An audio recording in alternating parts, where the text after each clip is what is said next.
Hello and welcome to the Daily Millwall for Monday, the 27th of October 2025. In today's Millwall news, we have a couple of post-match comments to start off the day. This is, of course, from the southernnews.co.uk. Millwall boss credits side's calmness after they extended winning streak to 4. Alex Neil said there is a calmness about Millwall after they extended their winning run to 4 games. Since losing 4-0 to Coventry City at the Den to start the month, the Lions have beaten West Bromwich Albion, Stoke City and Leicester City at home, as well as Queen's Park Rangers away, keeping 3 clean sheets in the process. Their form has seen them shoot up the table into 3rd place, 2 points behind Middlesbrough in 2nd. Mill have had to endure some tricky moments, surviving late flurries against both the Foxes and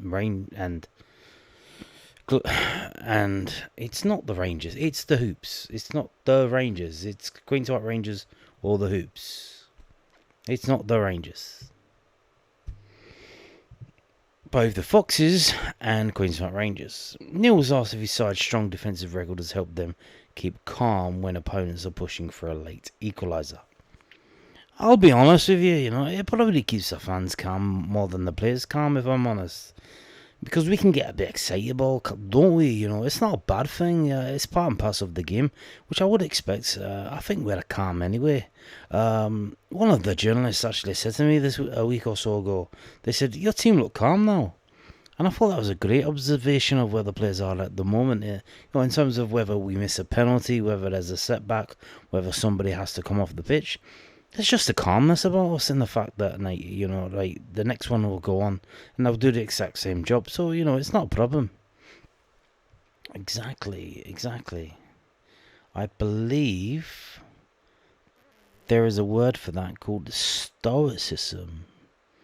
When the problems come at you, you say, what problem? And you just keep going.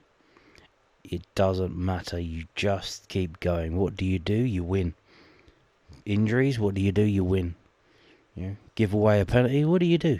You just try and win. What do? You just keep going. That's it. Now, this from southernnews.co.uk. Tristan Cramas is just a beast. Alex Neil explains the key tactical role Millwall defender played in Leicester City win and why he backs him against anybody 1v1. Alex Neil admitted he has found it tricky to pick out a man of the match in games during Mill's recent run of form. The Lions have won 4 games in a row, their most recent of which was a 1-0 win against Leicester City at the Den on Saturday. Aziz has scored in all 4 wins and netted the deciding goal against the Foxes with a run in behind and a finish past Jakub Stolarczyk.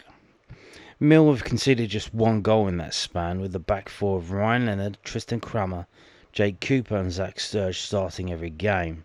Aziz was named man of the match, and Neil was asked after the game how close Cramas was to picking up the award. I found it really tough, in the last couple of games, because I think we've had so many players perform that well that it's difficult to pick people out. Tristan and Coops had a great compliment for each other because the two of them do very different jobs. Anything that comes into the box, Coops heads it like a sonar, that just goes straight to it and bang. And he heads everything out there, anything fed into people's feet or fed down the side, Tristan Cramas, he's just a beast. And we had Jafat before him who did a similar job. And I felt him playing at right back initially and now moving into the middle was just a brilliant pathway for him to be where he is right now. In 1v1, you put the ball in the channel against anybody and I'd back him. Cramas was often tasked with marking Fox's number 10 Aaron Ramsey while he was on the pitch, and Neil explained why. The fact is, when you're playing the best teams, you can't have a spare player. If you're going to try and press the ball and you're trying to keep your spare player behind the ball, they're going to find that spare man in front of you. Sometimes you need to go literally 1-for-1 and turn the ball over. And if you do that well enough, you can make their possession flip against them. And that allows you to counter. And that's exactly how it worked. So there you go. Tactical masterclass from Alex Neil. Now, going to move on to this from bbc.co.uk/sport/football. They've got a little piece been written by Nick Hart of Acton Millwall. Nick Hart of Acton. Ingredients are there for a lot of Lions to do something special. 4 successive victories over decent level championship opponents have propelled Millwall into serious top 6 contenders. Blimey, where did that come from? After the injury season we've had so far, this is some achievement by Alex Neil's squad. Saturday's hard-fought win over Leicester City was typical of the Lions' tough team to play against style, but it must also be said that we're able to play a very attractive flowing football too. The big question on all the pundits' lips is, how far can these Lions go? Much will depend on keeping key players fit and healthy, not least our current talisman, Femi, goaler game as is, who's on fire right now. All I will say is that the ingredients are there for something special. Special mention has to go to the defensive back line, which was as solid as Fort Knox against the Foxes at the weekend. Jake Cooper, Tristan Cramas, Ryan Lind and Zach Sturge largely restricted the visitors to long-range efforts or spectaculars, making a terrific platform for the attacking midfield to build on. Perhaps the only off-key note was struck by Serbian striker Mihailo Ivanovic, who couldn't make that penalty count early in the second half, giving us all at the den an itchy and scratchy last 20 minutes. But form is temporary, and I'm sure Miha will come good before too much longer. And that's, again, from Nick Hart of Acton Millwall. So there you go. Now, moving on to this. This is from Oxford United's official website, oufc.co.uk. I imagine, so obviously we've got games on this Saturday, which is the 1st, and we're playing Oxford away. And then there's a game then Saturday after, on the 8th, which I believe for us is Preston at home, which is our Remembrance Day. I imagine Oxford must be away because they are doing their Remembrance Day fixture this weekend. It's our game. Our game against them will be the Remembrance Day fixture, 10 days before Remembrance Day. So here we go. These are the details that they put up today about the game on Saturday. Remembrance Day fixture versus Millwall. Oxford United will host our annual Remembrance Day fixture against Millwall on Saturday the 1st of November as we come together to honour those who have made the ultimate sacrifice in armed conflict and to support the Royal British Legion's Poppy Appeal. Our men's team will wear special edition Poppy shirts for the fixtures against Millwall, Stoke City and West Bromwich Albion following the matches. All shirts will be signed and auctioned, with proceeds going directly to the Royal British Legion's Poppy Appeal. Interesting. Will Millwall be doing that? You imagine they would for the Preston game. Are they going to have the shirts ready for this Saturday? Will they be wearing it? And again, will they be auctioning them off? Oh, they auction a lot of shirts off. I think they did last year, so we'll see. Pre-match ceremony, so here we go. Before kick-off against Millwall, we will be joined pitchside by Oxford United CEO Tim Williams, Mill's Managing Director Mark Fairbrother, Oxford United supporter James Jury, and Mill supporter Danny O'Callaghan. Tim, is a member of the FAB actually. Tim, Mark, James and Danny will lay poppy wreaths on the pitch in remembrance of all those who have served and sacrificed in the armed forces. James Jury will lay a wreath on behalf of the Oxford United supporters. James served 22 years in the army, reaching the rank of Staff Sergeant based in Abingdon, and completed deployments to Bosnia, Afghanistan, Iraq and Poland.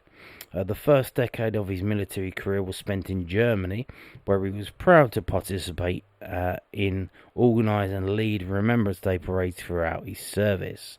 James now serves as a troop staff sergeant in the Army Reserve based at Marlow. Laying a wreath on behalf of Millwall supporters is Danny O'Callaghan, brother of Private Lee O'Callaghan, who tragically lost his life in Basra, Iraq on the 9th of August 2004, aged just 20. Private Lee O'Callaghan served the 1st Battalion, the Princess of Wales's Royal Regiment, based in Tidworth from December 2003 until his death during an insurgent attack in Basra. To honour Lee's sacrifice, O'Callaghan Way was named after him in Elephant and Castle in 2017, near where he grew up. In 2019, a memorial bench dedicated to Lee was unveiled outside the Den. Today, his brother Danny joins us to lay a wreath in Lee's memory on behalf of his family and Millwall Football Club. We're also honoured to be joined by the members of the Oxfordshire County branch of the Royal British Legion, who will also be part of the on-pitch ceremony. And they are Mrs. Fiona Lovesey of the Oxfordshire County Royal British Legion County Chair, Mr. Peter Clark, Oxfordshire County Royal British Legion County Parade Marshal, Mr. Chark Andrews, Oxfordshire County Royal British Legion County Standard Bearer, Mr. Chris Grisbrook, Littlemore branch of the Royal British Legion branch Standard Bearer, Mrs. Jackie Graves, Stanton Harcourt branch of the Royal British Legion branch Standard Bearer, and Miss Natalie Buxton, Bampton branch of the Royal British Legion branch Standard Bearer. A period of silence will follow, during which the last post will be performed by Andrew Crowley, a graduate of the Royal Academy of Music and Artistic Director of the internationally acclaimed group London Brass. Supporters are reminded that the silence will begin and end on the referee's whistle, and we kindly ask those entering the stadium close to the 3 p.m. kickoff to do so respectfully. At half-time, we are honoured to welcome the Royal Air Force Air Cadets from 1460 Banbury Squadron Marching Band, who will perform a medley of military pieces to mark the occasion. To learn more about the Royal British Legion's Poppy Appeal or to make a donation, please visit britishlegion.org.uk. So there you go. That's what's happening this weekend at the Oxford United away game. Sounds fantastic, does it not? Now, what's happening tomorrow? Aha, well, you see, there is a football game, under 21 game. First game in a fair old while, I think, 3 weeks or so? I think the last time they played would have been, let me just look at my calendar, that's on my fridge in front of me. Yes, yep. 6th. They last played on the 6th. And it's a big one. This game is normally a very, very interesting game. Unfortunately, this game is at the training ground. They haven't put it on the Den. And they're not going to be showing it live. And I think that's testament to, the lack of, what would you say, quality of the Millwall team so far this season. Obviously struggling with injuries, players missing, being called up to the first team squad. So we'll see what kind of side gets put out. There was a mention last week that maybe Danny McNamara might be his comeback game. So we'll see about that. So let's have a read of this then. Millwall Under-21s host Charlton Fleck Under-21s at Calmness Road in the Professional Development League on Tuesday afternoon, kick-off at 1:30 p.m. The Young Lions go into this match with 1 win, a draw and 3 defeats from the last 5. And this has seen Kevin Nugent's side pick up 3 points in the Professional Development League with a home victory over Colchester United Under-21s by 4 goals to 0, as well as a first ever Premier League Cup point at the Den against Wolves Under-21s in a 1-1 draw. The losses came in PDO action in away clashes with Sheffield United, Cardiff City and Watford. 17-year-old Sheldon Kendall appeared in the first-team squads for Carabao Cup action against both Newport County and Coventry City. Opened his under-21s account for the season with an excellent right-footed strike last time out against Watford, but obviously still went on to lose the game. The opposition, the Addicts, came into this clash on the back of 4 wins from the last 5 in all competitions, with victories over Bristol City and Watford in PDO action, as well as Premier League Cup triumphs over Preston North End and Leicester City. Their solitary draw in the previous 5 outings came in a 2-2 stalemate against Colchester United in the PDL. Charlton Athletic sit top of the southern side of the Professional Development League, split on 18 points from 9 matches. Last season they finished the campaign in 4th on 58 points, while also reaching the quarter-final of the Premier League Cup, losing 5-3 at Southampton. The table topper's top scorer is Henry Ryler, with the 19-year-old scorer firing in 7 goals in all competitions. Their lead coach is Chris Locke, who is now in his first season in charge. He was appointed following success as the under-18s assistant coach, as Charlton won the 22-23 Professional Development League 2 South title, and he has overseen 8th and 4th place finishes in the PDL. The last time the two sides met was a 1-0 victory for Charlton at Prince's Park, as Ryan Hook, who scored 10 last season, secured the 3 points for the hosts in the 57th minute. This fixture has a balanced head-to-head from the previous 5 encounters, with 2 wins apiece and 1 draw. Updates from the fixture will be available at Millwall Academy on X, the Lions official Academy X account, whilst the report and reaction for Calmness Road will be published on millwallfc.co.uk following the final whistle. So again,